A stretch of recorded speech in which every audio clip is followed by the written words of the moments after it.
Bienvenue sur cette chaîne YouTube. Je m'appelle Olivia. Depuis plusieurs années, je réalise des reportages pour partager différentes cultures du monde et donner la parole à des personnes inspirantes. Et voici Charlie, ma copine. En septembre 2021, on est parti à bord de Joe, notre Land Rover qu'on a aménagé nous-mêmes pour partir faire le tour du continent africain. Aujourd'hui, il est temps de continuer notre belle aventure. N'hésite pas à t'abonner à la chaîne pour suivre tout ça.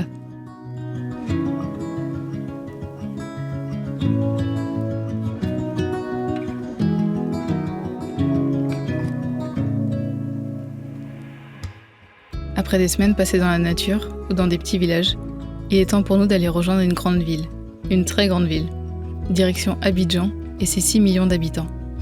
Capitale économique de la Côte d'Ivoire, Abidjan ne cesse de s'agrandir et de se moderniser.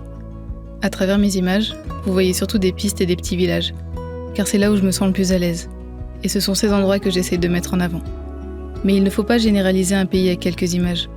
On trouve aussi, à travers tout le continent africain, des mégalopoles très modernes comme Abidjan. Bon, nous sommes à Abidjan pour faire différents papiers, différentes courses. On a la chance d'être hébergés par Robin et Eva qu'on a rencontrés chez Jojo il y a quelques jours. On a aussi acheté des pièces pour Joe parce qu'il y a pas mal de petits shops ici. On va l'amener au garage normalement demain pour faire quelques petites réparations de check-up. Et puis on est aussi là parce que le plus important, c'est qu'on doit faire le visa pour le Ghana qui est notre prochain pays et normalement tu peux le faire facilement à Abidjan à l'ambassade.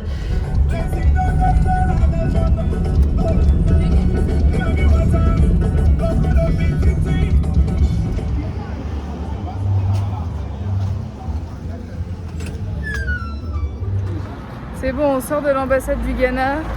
Du coup, on a pu déposer notre demande. Donc là, nous sommes vendredi. Le week-end, ils ne travaillent pas. Lundi, c'est un jour férié au Ghana, donc ici aussi. Il faut 5 jours ouvrés pour faire le visa. Donc mardi, mercredi, jeudi, vendredi. On saute le week-end prochain. Nous aurons notre visa du Ghana lundi prochain, alors qu'on est vendredi, donc dans 10 jours.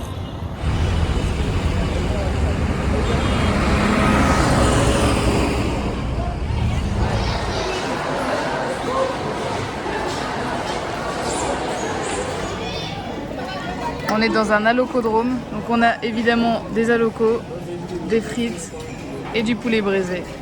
C'est bon. La vie. C'est bon ? C'est génial cet endroit pour manger pour pas trop cher, ultra rapidement. Il y a un peu de tout, poulet, poisson, frites, alocos, des trucs braisés quoi, assez gras, mais pas trop cher. Et en fait tu vas à une mama, tu lui commandes ce que tu veux, et après tu vas t'asseoir et tu manges tranquillou. Et j'adore l'ambiance, dans une grande capitale qui ait des trucs comme ça, en plus le nom Alocodrome, je trouve ça absolument génial.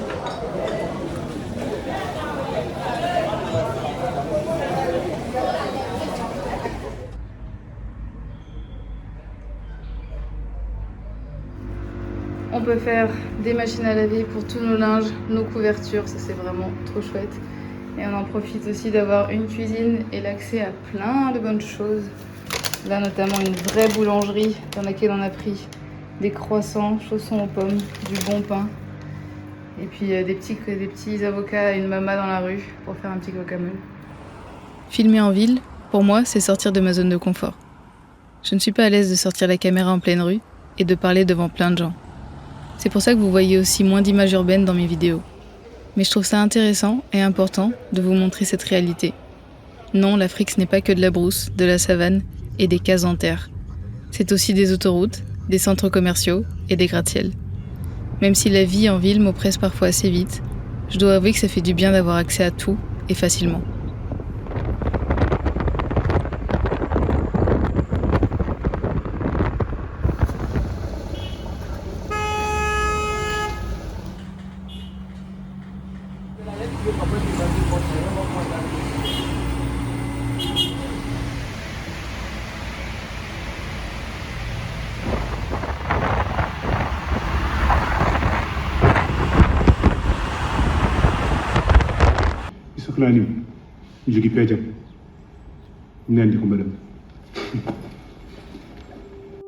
En attendant de récupérer nos visas pour le Ghana, on en profite pour se balader autour d'Abidjan, à commencer par Grand Bassam, une ville côtière située à quelques kilomètres de là.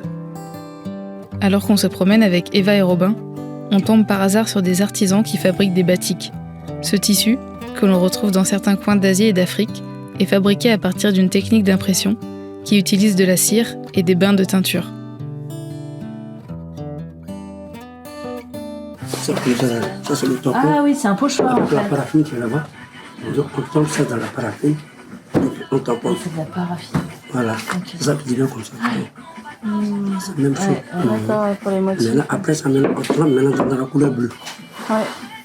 La couleur bleue. Maintenant, tout le tissu devient bleu. Maintenant, où je veux que le bleu reste, je prends la paraffine comme je viens de faire. Si je veux que la couleur pénètre ici, je suis obligé de casser pour que la couleur puisse pénétrer. C'est ça qui donne ici là. C'est ça qui fait quand on casse. Voilà, quand on casse, quand tu trompes dans la deuxième couleur, ça devient comme ça. D'accord. Dans le jaune, tu casses. Là, quand tu trempes le jaune, dans le rouge, tu casses. Quand tu peux casser, toujours au plus en mesure, on va du plus clair au plus foncé. Ok. C'est là, effectivement, c'est très lent. Ouais. Mais une fois que c'est fini, la couleur. Oui, ça bouge plus après. Non, c'est plus. C'est un métier au choix qu'on a aimé. C'est une passion. Voilà, c'est une passion. Non, moi, je suis dedans depuis 1990. Il y a des enfants qui viennent en formation. On les apprend un peu. Voilà. Ils viennent à des enfants et puis ils apprennent à dessiner un peu.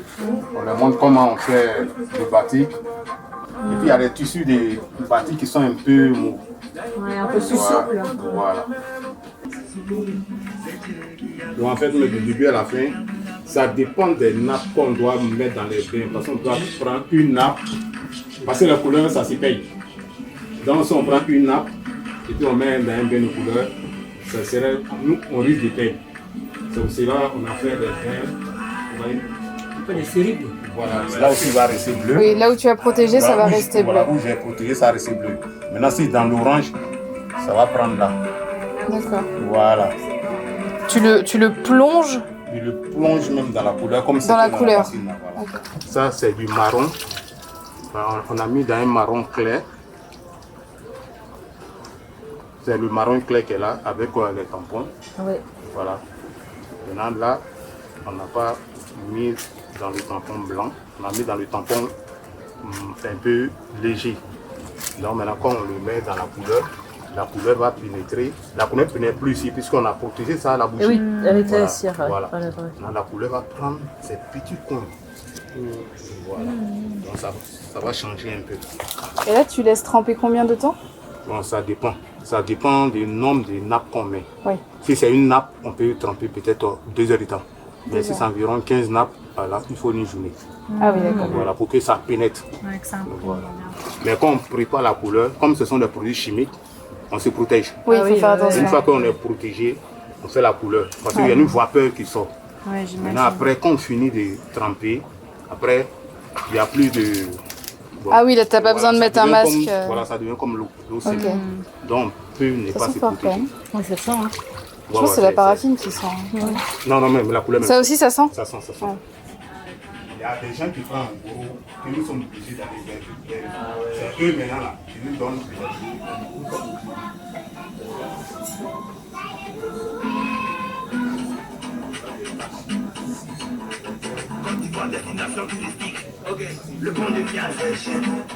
Vraiment, mon souhait même, quand on a fait quelque chose encore mieux que ce que c'est en train de faire. Ah oui? Parce que moi, il me s'est intégré dedans, j'ai vu ce qu'il y a dedans. Donc, je n'aimerais pas que mes enfants, peut-être parmi mes enfants, peut-être un. Ouais, quand même un. Voilà, et peut-être qu'il peut chercher à développer encore plus l'entreprise aussi. Ça peut être apporter un plus. Ouais, trouver des innovations, ouais, des trucs. Ouais. Tout est créé.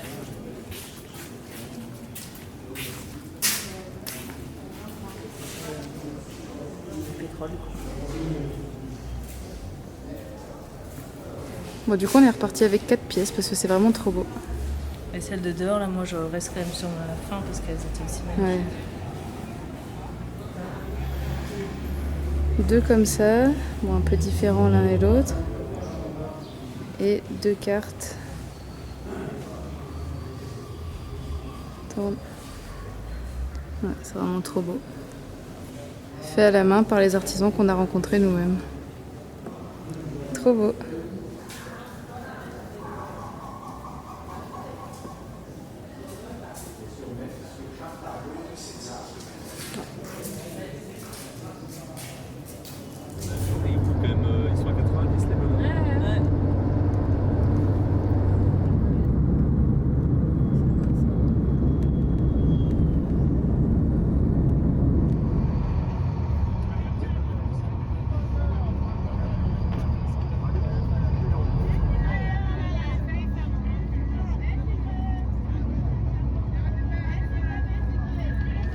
On récupère notre visa pour Ghana que lundi, donc là on a pris un gros bus pour faire Abidjan-Yamoussoukro, donc de la capitale économique à la capitale administrative, principalement pour venir voir ce qui se trouve derrière moi, c'est-à-dire la basilique de Yamoussoukro qui est immense et qui est vraiment très très belle. Et là on va faire une visite guidée.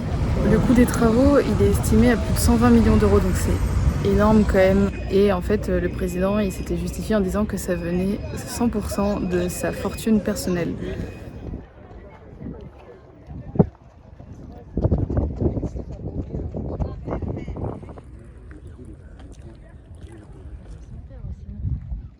J'ai fait les 5 terres.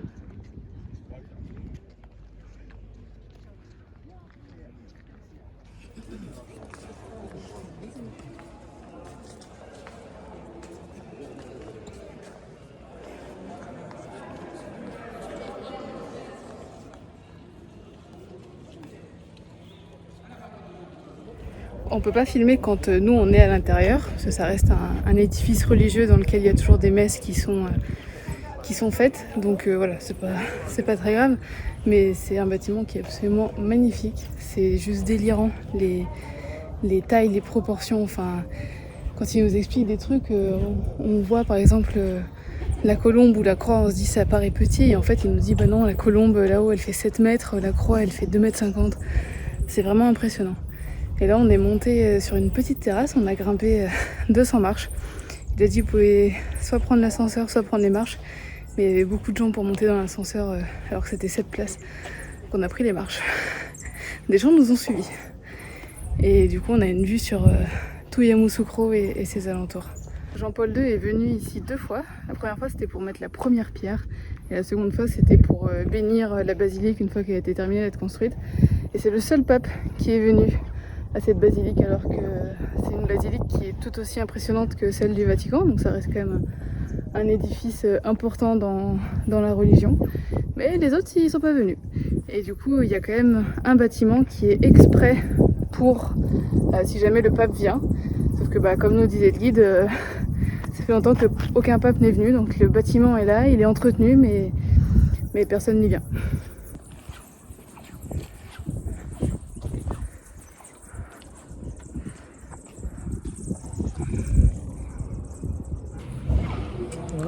Ah oui, on se rend mieux compte quand même. L'hirondelle sont toujours très...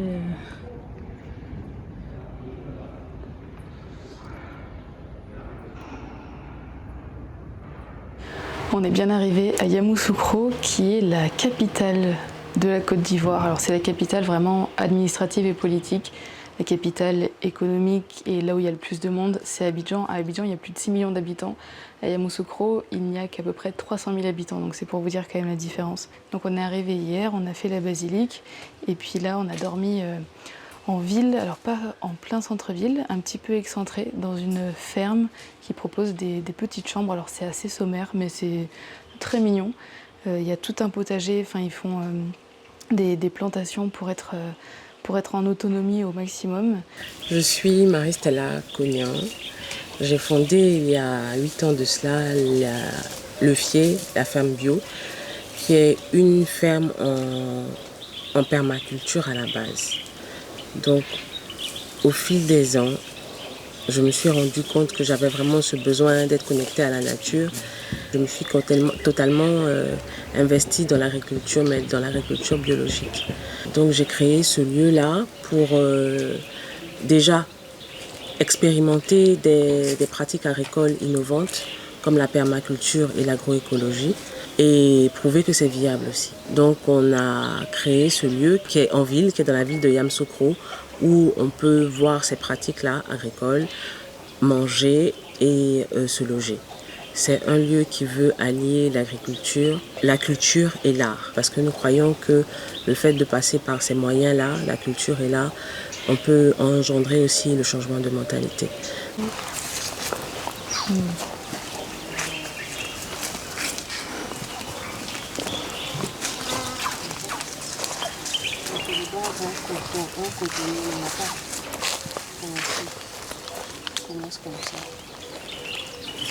Et ce genre de projet, du coup, en fait, il n'y en a pas beaucoup pour le moment dans la région, même en Côte d'Ivoire. C'est pas très démocratisé, on va dire. Oui, c'est pas très démocratisé. C'est vrai que nous faisons quand même partie des pionniers, on va dire, dans ce domaine-là. C'est beaucoup de plaisir, mais aussi c'est beaucoup de travail.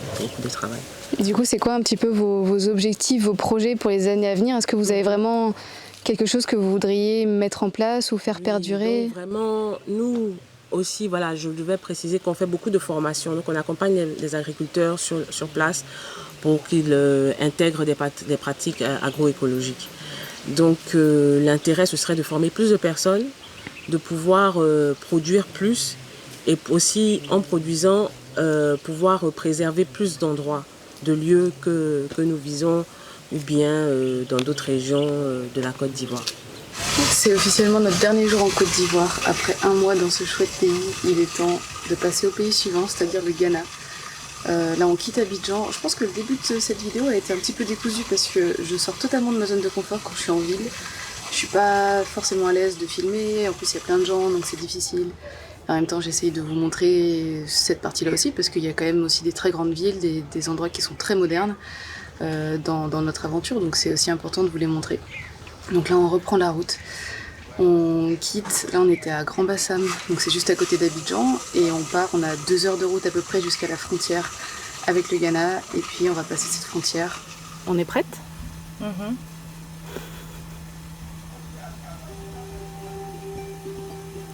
Je tenais à dire un mot sur notre dernier passage de frontière, et les soucis qu'on a eus pour rentrer en Côte d'Ivoire. J'ai pu avoir des propos un peu maladroits, qui ont vexé certaines personnes, et j'en suis désolée. Je fais écho à une poignée de commentaires seulement, mais à mes yeux, tous les avis sont importants. Vous savez que je suis bien consciente de la chance que j'ai de pouvoir passer des frontières aussi facilement, là où certains essayent toute leur vie de rentrer dans le pays où moi je suis née. C'est un sujet que j'aborde assez souvent, alors si j'ai pu vexer des gens d'après l'expérience qu'on a eue il y a quelques semaines, j'en suis désolée.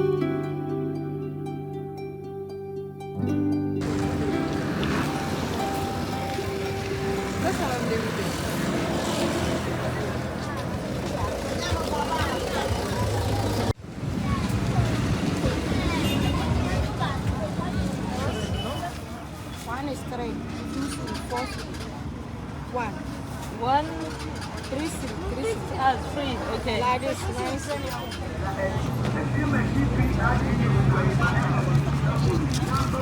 Yes, big one. Yeah. So we'll take two cups. Two cup. Oui, là, il y a un bon. Just two, it's okay.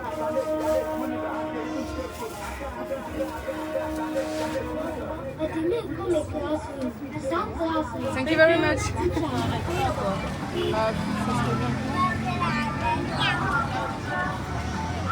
Nouveau pays, nouvelle langue, nouvelle monnaie. C'est la première fois qu'on fait des courses, qu'on s'arrête dans une ville pour acheter des petits trucs, donc il nous faut un petit temps d'adaptation parce que la conversion pour la monnaie est vraiment différente des francs CFA auxquels on était habitués depuis quelques semaines. Donc là, c'est des C10. Donc il faut qu'on arrive à bien gérer. En plus la langue, du coup maintenant on parle anglais, des fois j'avoue qu'il y a des accents qu'on a du mal à comprendre. Donc il faut que notre oreille s'y fasse aussi, ça fait trop longtemps qu'on n'a pas été dans des pays anglophones. Donc voilà, on a réussi à trouver tout ce dont on avait besoin. Les prix sont quand même pas donnés parce qu'il y a une très forte inflation au Ghana depuis quelques semaines. Donc pour nous encore ça va, mais on se dit pour les gens ça doit être vraiment très compliqué. On va voir ce que ça va donner dans les prochaines semaines. On va essayer de rencontrer des gens pour parler de tout ça et voir comment ils le vivent.